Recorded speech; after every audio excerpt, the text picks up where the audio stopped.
Hi, everyone. It's Bart Moyers, and you are part of a brand new Zoomcast entitled A Walk in the Parks. My wife and I moved to downtown Denver in the past few years, and we're located real close to this Cheeseman Park that's behind me, and just love it, as well as all the other parks in the area. And the idea behind the podcast is to interview people with unique stories who live in the area. And today I have with me a new friend. His name is Marosh Ademic. And Marosh, it's great to have you on board here. Welcome. Thanks for having me. I'm happy to assist in your project. Yeah, it's great to have you. And we're going to hone in on how you got to the downtown area. Why don't you go ahead and start with that story? Great. So my girlfriend and I live out of an apartment right here off 13th Street near the Capitol building with one of her roommates. I'm a senior at the University of Denver. I'm a media film journalism studies student who grew up on the East Coast. I was originally born in Eastern Europe in a small country of 8 million roughly called Slovakia. And my family ended up winning a green card in a U.S. sanctioned diversity lottery that gets held in different nations throughout the world annually. So my childhood was on the East Coast, but on an Eastern European upbringing. And I'm just fortunate enough to have landed here downtown with a great life partner and just a super solid situation going into getting my college degree here. Sounds super. You know, that park behind me here represents a sunny day, and we're doing this on the day that the weather people have called for a snowmageddon. And it's snowing. Maybe it's going I to. was hopeful that it was all hype, and I'm looking outside and I see cotton balls falling onto the street right now. So hopefully it won't be too bad, but I don't know. It's looking like they were onto something as of right now. Part of the Denver experience for sure. Well, you came farther than I did. I am an immigrant as well from Texas, married into the state here, if you will. My wife is from a little town near Boulder. For Coloradans, Texans might as well be immigrants. Exactly. I mean, that's how my wife's family viewed me, that I was from far away and at the very start, not as welcomed perhaps as others, but we made a relationship and they kept me around. So I'm happy about that. So after 33 years of marriage, I guess I've proved myself somehow. Who knows? Yeah, maybe once or twice. Maybe. So love to dial in just a little bit about your story in Slovakia. And I got to be straight with you. I don't know, Marosh, if I could point your country out on a map to my chagrin, but I'll change and look it up later. But not many can around here, like in Midwestern America, going into the West and then the West Coast. I'm not surprised, but if you turn the continent of Europe into a dartboard, it's right in the bullseye. They call it Eastern Europe, but it's smack dab in the middle of it. Okay. Former Czechoslovakia was it's right on Germany's eastern border. Okay. So that's where you'll find the Czech Republic. But they've since split, but culturally and language-wise, they're still very similar people. Interesting. So in my upbringing south of Dallas, we actually had a town known for people from Czechoslovakia. And on an annual basis, there would be parties, there would be foods. That's as close as I got to knowing a little bit about your culture. But perhaps you can just tell us a little bit about what you recall from your homeland and tell us about that country. What I recall from Slovakia, it's interesting you asked me to deep dive and we're talking about Denver because once you get outside of there are two cities in the nation, eastern and on the eastern and westernmost sides near those borders. There are more than two cities, but there's a capital city on the easternmost side, Bratislava, and then my home city, Košice, the second largest, on the westernmost side, or flip those around. But in between, there's a ton of mountains, actually. It's a super big hiking and skiing culture in terms of what people do. They love to get into the middle of the nation, which is roughly the same size as New Jersey. So I don't know, 2 hours driving from east to west. But for what they consider the middle of the nation, a lot of people love to get out to lakes, go to mountain cottages, get hikes in the summer, ski in the winter. Hockey's a massive sport out there. I've played my whole life. My parents are both sports nuts, but that was sort of the direction I chose. They kind of opened up all the gates for me and said, do whatever does it for you. But typically, I feel like, as is the case with what you described in the Czech Slovak festivals that would get held in, I don't know, your community south of Dallas. My girlfriend's dad grew up in like rural Nebraska and has cookbooks with old Czech Nebraskan recipes. So there are definitely pockets all over the place. And I feel like the people are super proud to be where they're from, because the Czech Republic's larger, but even population wise, it doesn't hold a candle to any of Western Europe, and then not to mention the United States. So a lot of people consistently like to carry around their culture and propagate their heritage wherever they end up. Like, I am definitely proud to be Slovak American now. We naturalized in August of 2008. That's when we got our citizenship. But yeah, I mean, it's a super heavy alcohol culture. So, I mean, the IPA heads around here definitely have something to chat about in terms of that. Is there anything else off the top of your head that you're curious about? Now it sounds like that Denver has a lot in common with your background, and good to hear it. How did you choose Denver as a place to wind up? So part of that Eastern European upbringing was a super big priority on academics. And my parents were never the ones to shy away from the occasional threat, or like just making sure I was up against the proverbial whipping post in terms of like giving 110% and never like mailing it in school. So I applied to colleges back in 2017. That's a weird statement to say now, thinking about the state of affairs. But with a 3.95 GPA. So I was fortunate enough to be in a position where DU is my second least expensive school. They had offered me a good chunk of merit money. And it was between the University of Denver and Ohio State is where I ended up choosing between. And when it came out to Denver against Columbus, it wasn't much of a debate as to where I could see myself more comfortable, because it's so unique here. It's awesome. It's unlike anywhere else in the United States, for sure. Great.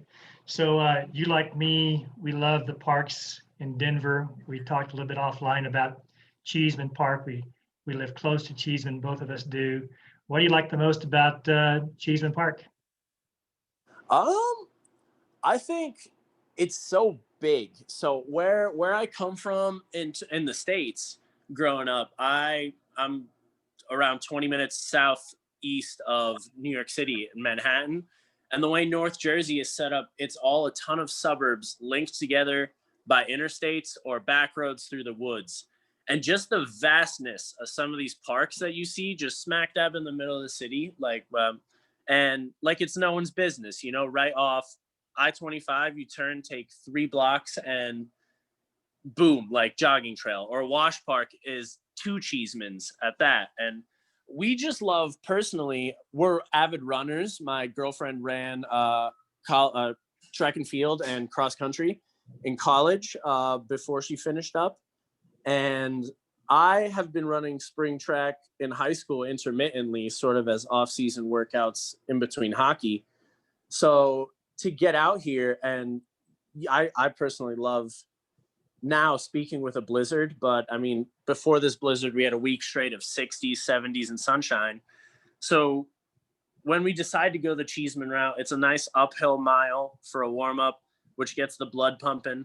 But walking around and just people watching while you run is great multitasking, in my opinion. It's awesome to get your mind off actually working out. When we decide to not include that uphill mile workout or warm up, we can use some of those Lyft scooters or Bird scooters you see scattered around the city. And they actually get up to like a comfortable, 15-mile-ish pace. So the paths going around there, it's great to see people dog walking.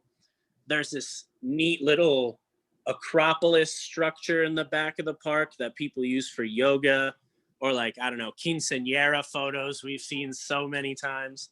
So just the activities always going on there, and just the amount of space for people to do their own thing. It's something I'd never experienced before, and it was super easy to get used to. Great. I'm a runner too, and I also use Cheeseman to work towards my annual goal, which is to run the Boulder, which we'll see if that's going to happen here Memorial Day. It didn't last year, and so my track. I mean, last calls open back up to 2 a.m. So yeah, you can always maintain hope in terms of going into the summer. So I ran the Boulder last year in Cheeseman, and my son was here with me and ran it with me together. But it wasn't like going to Boulder and doing it there. Looking forward to having it happen, hopefully in May. But when you run Cheeseman, do you do the dirt trail? Do you go on the we use the dirt trail, and then we'll cut the wider swath.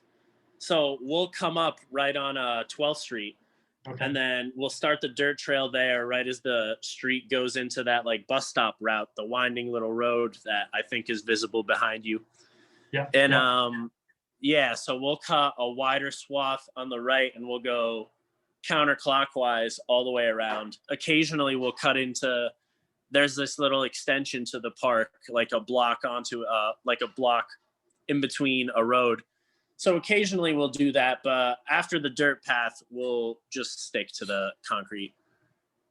Yeah, back before COVID, I enjoyed running the 5 and the 10Ks that would pop up from time to time. There's an AIDS race, and other people have other kinds of races. So it's a real fun outlet for me who works at home to get out and exercise and enjoy the fresh air that we have there at Cheeseman. As someone who doesn't work, I can totally see where you're coming from, because I'm stuck in a Zoom university at the moment. Yeah. So yeah, the struggle is the same for anybody. Well, let me ask you just a little bit about your education pursuits. So you're a DU, you said, and what are you studying there, you say? I'm a media studies and film studies and production major with a minor in French that I also picked up on the way. Really? What gave you the impetus to study that course? So I can definitely say I have my high school's TV production program to thank. I guess we were all, as a group in that school, fortunate if you decided to take the class to have a program and a studio with a teacher who had industry experience as a camera op for the Mets. And we had a nice like 3-4 camera setup with like actual studio cameras instead of just Canons or Nikons, and a good chunk of IMAX with Adobe Premiere. I think it was 2015 at the time is the first one I picked up. So I took the class as an underclassman in high school, went through into the second and third years of it, and started to really enjoy my time there. I ended up hosting a couple silly shows that we'd throw up on our school's YouTube channel, and bi-weekly video morning announcements that would get sent out to school. So I was that kid growing up. But it was fun. Towards the end of my last 2 years of high school going into college, it coincided with me having to build a reel really nicely, because we ended up launching a video yearbook program, which was just day one to the last day of school documentation of, I don't know, current events and subsequent staff and student reactions to them, any plans in the school itinerary. So I think I made the decision that I want to pursue TV in college roughly around the time like a junior starts taking their standardized tests. And then I had a couple internship opportunities before my senior year now. And here I am, hopefully diving feet first into the career world. Very cool. We shared a little bit before the recording here that I studied the same. And my pinnacle before getting into real estate was working with a company out in LA. We, in 2001, entered a film festival. It was called the New York Independent Film Festival. And it was a company that made positive videos. In fact, they were new, updated versions of old Bible stories. And we packaged them up and we submitted them to this film festival. And all my staff happened to be on September the 11th, 2001, right dead center, Manhattan, for that film festival. And I was on my way to LA to work that morning. And my whole staff was there, and wow, what a story. They, of course, postponed the festival for the day after. And the guy who headed up the film festival gave our director a nice award, but said that your positive messages really did help out, during the doom and the gloom of 9/11. So anyway, I looked at that as being my intro and exit from the whole film arena. And but what a clearly, time to yeah. make the splash, though. Jeez. It's Well, yeah. interesting that anecdote gets brought up now in this call because, like I'd mentioned a couple times up to this point, you hear those stories all the time in North Jersey public schools, Connecticut public schools, of people who've had, I don't know, 1 to 2 degrees of separation between people who lost lives, family members, or lives themselves in 9/11. So, Yeah. I mean, that's good on you and your team, because Lord knows that the city needed it that time. Well, anyway, back to your story. I would love to hear, okay, so you're in school. What do you hope to do with your education? What career path are you going to follow? So my internship and office experience thus far has been as an editor. I was blessed enough to have the summer of 2019 to edit for MSNBC's Dayside News Force at Rockefeller Plaza in Manhattan, which was a priceless experience, not only to affirm that I could see myself doing this sort of work in an office, but to be at sort of the crux of where it happens. I was very quickly humbled, but not in a rude way, from any of my coworkers or superiors. It was just, I got taught that there's a lot of different things you can do with the industry besides just an editor. The whole world sort of opened up to me. So I have been tinkering around, building my own reel and just editing in my spare time. Since that, I left for a study abroad period through the University of Denver immediately following that summer. And then the world collapsed. So I've been holding steady ever since, and just trying to keep the skills intact, and throwing my fishing line out into the job pool. So if I were to have that magic wand today and say, okay, Marosh, here is your one wish, what would you do with that? And how could we wave the wand for you?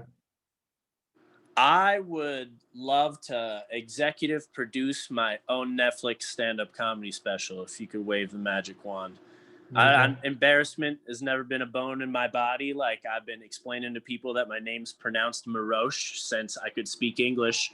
So yeah, I've just always loved making people giggle. Just soft social skills. That's always kind of been my forte. And stand-up's a huge hobby of mine. I can't say it's a passion yet because I haven't really written down any material and launched myself into open mics rather. But open bars probably would help open mics. But yeah, so I have a passion already as well for digital media and the television industry. So if I could just make those two worlds collide, that would be stupendous.